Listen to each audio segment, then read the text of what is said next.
जयपुर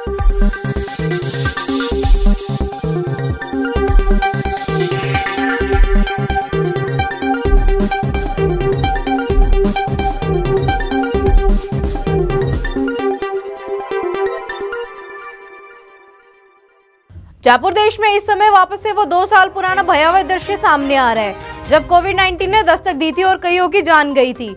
ऐसे में अब 2022 के अंत में इसी का एक नया वेरिएंट BF7 सामने आया है। ऐसे में केंद्र सरकार ने कोविड मामलों में ग्लोबल बढ़ोतरी को देखते हुए राज्यों को स्वास्थ्य सुविधाओं पर मॉक ड्रिल करने को कहा है। भारत सरकार इस बार कोविड को लेकर पहले से ही सतर्क है। भारत में कोरोना के आंकड़ों की बात की जाए तो पिछले 24 घंटों में 236 नए मामले दर्ज किए गए हैं। इसके साथ ही देश में कोविड के सक्रिय मामलों की संख्या बढ़कर 3,424 हो गई है। दुनिया भर में बढ़ रहे कोविड मामलों को देखते हुए भारत में भी सख्ती बरती जा रही है। केंद्र सरकार ने कोविड मामलों में ग्लोबल बढ़ोतरी को देखते हुए राज्यों को स्वास्थ्य सुविधाओं पर मॉक ड्रिल करने को कहा है। साथ ही केंद्र सरकार ने राज्य सरकारों से अस्पताल में ऑक्सीजन और लाइफ सपोर्ट उपकरणों की उपलब्धता सुनिश्चित करने को, किसी भी चुनौती का सामना करने के लिए सिलेंडरों की पर्याप्त सूची बनाने को भी कहा है। ऐसे में पहली बार जब भारत में कोविड आया था तब लोपिनवीर, रिटोनवीर, मलेरिया, स्वाइन फ्लू सहित अन्य एंटीबायोटिक दवाओं में देश में सबसे पहले 3 मरीजों को ठीक करने की सफलता हासिल करने वाले जयपुर अस्पताल के सीनियर प्रोफेसर डॉक्टर प्रकाश केसवानी से बातचीत कर कोविड के नए वेरिएंट BF7 के बारे में बचाव और विशेष सावधानियों के बारे में जानकारी ली। हमारे वरिष्ठ संवाददाता संदीप अग्रवाल ने, देखिए ये विशेष रिपोर्ट। कोविड-19 जिसका नाम सुनते ही एक बार तो आदमी थर्रा जाता है, घबरा जाता है। 2019 में आया कोरोना, सब कुछ तहस नहस करके चला गया। अब 2022 में वापस उसने एक नए वेरिएंट के रूप में दस्तक दी है। चीन में हाहाकार मचा हुआ है, बेड जो हैं अस्पतालों के वो लबालब भरे हुए हैं, लाशों के ढेर लगे हुए हैं। ऐसे में भारत भी इससे अछूता नहीं है। पिछले दिनों दिल्ली में एक पेशेंट भी मिला है, उसका इलाज जारी भी है। ऐसे में केंद्र सरकार द्वारा गाइडलाइन जारी कर दी गई है, एडवाइजरी जारी कर दी गई है। वहीं पर राजस्थान में भी इसका असर देखने को मिला। आनंद फानन में मुख्यमंत्री अशोक गहलोत और मेडिकल डिपार्टमेंट ने तुरंत एडवाइजरी जारी करते हुए सभी को दिशा निर्देश दे दिए हैं। ऐसे में BF7 वेरिएंट जो आया है, उसके लिए हमारे साथ आज विशेष चर्चा पे मौजूद हैं डॉक्टर प्रकाश केसवानी, जो कि 2019 में जब राजस्थान में केस आए थे उनका बखूबी इलाज किया, और इलाज उन दवाओं से किया जब दवाएं नहीं मिल रही थी, नहीं बन रही थी। मलेरिया, बुखार की दवाओं को अपना दिमाग से लगाते हुए सुधीर भंडारी जब उस समय अधीक्षक थे, उनके साथ मीटिंग करके, बैठकें करके, और 2 कोरोना के पेशेंट थे उनका इलाज किया था। आज हम उन्हीं से विशेष चर्चा करेंगे BF7 वेरिएंट पर, और पूछेंगे उनसे कि किस प्रकार इससे बचा जा सकता है, कितना खतरनाक है ये, किस प्रकार ये अटैक करता है, और मेडिकल डिपार्टमेंट को क्या कदम उठाने चाहिए। डॉक्टर साहब, आपका स्वागत है सुख 24 न्यूज़ चैनल में। और एक सबसे बड़ा वेरिएंट आया है नया कोरोना का, BF7। हाँ, थोड़ा सा आप बताएं इसके बारे में। देखो, शुरुआत में जब आया था तो एक अलग वेरिएंट था, और उस वक्त भी 2020 से शुरुआत होकर के काफ़ी केसेस आए। फिर दोबारा जब 2021 में अप्रैल, मई, जून में बहुत हाहाकार मचा, तब ओमिक्रॉन का आया, और उसके बाद धीरे धीरे करके रोगियों की संख्या कम होती गई।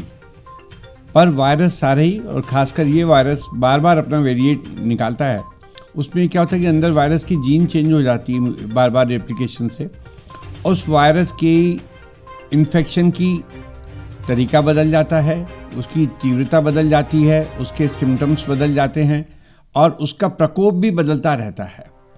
इस तरीके से कई सारे वेरिएंट्स आते हैं, और BF7 भी ऐसा ही एक वेरिएंट था जिसने कि अभी चीन में बहुत ही अधिक संख्या में लोगों को इन्फेक्ट भी किया है, उनकी तीव्रता भी काफ़ी ज़्यादा है, और वहाँ के लोग काफ़ी परेशान भी हैं, भर्ती भी हैं अस्पतालों में, और सीरियस भी हैं, उनमें से कुछ की डेथ भी हो रही है।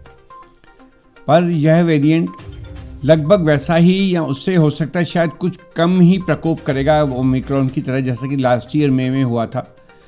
और अभी तक जैसे देखें कि कुछ केसेस शुरुआत से सितंबर में भी मिले थे, पर हमारे इंडिया का कम से कम ये अच्छा प्रोटेक्शन हो गया कि उन केसेस के मिलने के बाद भी जो संख्या बढ़नी चाहिए थी BF7 की या बाकी इन्फेक्शन की, उसके बावजूद अगर देखें तो कोविड के टोटल नंबर ऑफ जो पेशेंट्स हैं वो लगातार धीरे धीरे कम होते जा रहे हैं पिछली सितंबर के बाद से लेकर के अगस्त सितंबर पिछले 4 महीने से। इसका मतलब ये वेरिएंट अगर कुछ आए भी तो हमारे यहाँ इनफैक्ट ज़्यादा सीरियसली किया नहीं लोगों को, और ज़्यादा सीरियस सिम्टम्स भी नहीं आए, कई लोग मिस भी हो गए होंगे और ये हो सकता है कि आया ही कम हो, लेकिन हमारे यहाँ अभी तक इसका कोई प्रकोप पिछले 3-4 महीने में बिल्कुल भी नहीं है। यह एक बड़ी अच्छी और सुखद बात है और ऐसा लगता नहीं है कि बहुत ज़्यादा कोई प्रकोप इसका होगा, लेकिन सारी सावधानियां तो शुरुआत से रखने की ज़रूरत है ही। डॉक्टर साहब, इसी बीच एक सवाल मेरा ये भी होगा कि क्या विशेष सावधानियां ऐसी हैं जो रखनी चाहिए, जो चाहे वो बच्चा हो, एज ग्रुप कुछ भी हो सकता है, थोड़ा सा बताएं। ये आपने सही कहा, एज ग्रुप कुछ भी हो सकता है। बच्चों को वायरल इन्फेक्शन, बाहर घूमते हैं, खेलते हैं, डेफिनेटली ज़्यादा होते हैं। और हमने ये भी देखा कि हमारे जो सीनियर सिटीजन थे उनको इन्फेक्शन हुआ और बहुत सीरियस इन्फेक्शन हुआ और उनमें से बहुतों की डेथ भी हुई। तो जो सीनियर सिटीजन थे उनके ऊपर प्रकोप ज़्यादा था। इसी तरह बच्चों को भी हमें प्रोटेक्ट करना है, तो प्रोटेक्शन का तो यही कि दुश्मन को कभी भी लाइटली नहीं लेना चाहिए। लगता नहीं है कि हमारे पास यहाँ कोई इसका कोई दुष्प्रभाव यहाँ बहुत ज़्यादा कुछ आएगा या अभी तक आया है, लेकिन आने के बाद संभालना बहुत मुश्किल है। इसके लिए पहले से ही प्रिकॉशन रखना, हमें वही सारी सावधानियाँ रखनी चाहिए जो पहले हम देखते थे। किसी को भी अपने घर में, पड़ोस में किसी को भी जुकाम खांसी है, तुरंत टेस्ट कराना चाहिए और सबसे पहले उसको अलग कर देना चाहिए।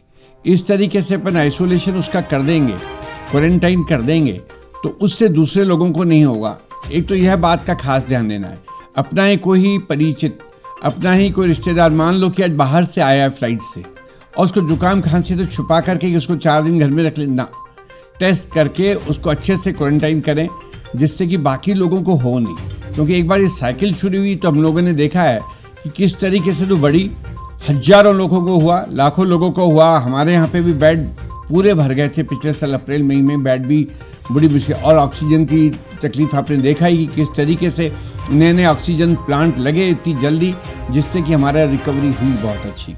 तो हालांकि सारे संसाधन पूरे ही लग चुके हैं और खूब अच्छा सा तैयारी भी है हिंदुस्तान में, लेकिन होने से बचने को रोकना ही सही है, क्योंकि इलाज इसका यही है कि बचाव हो जाए। होने के बाद तो फिर कुछ लोग सीरियस भी होंगे, कुछ अस्पताल भी जाएंगे, कुछ को ज़्यादा गंभीर परेशानी भी होगी, तो होने से बचाव का ही हमें करना है।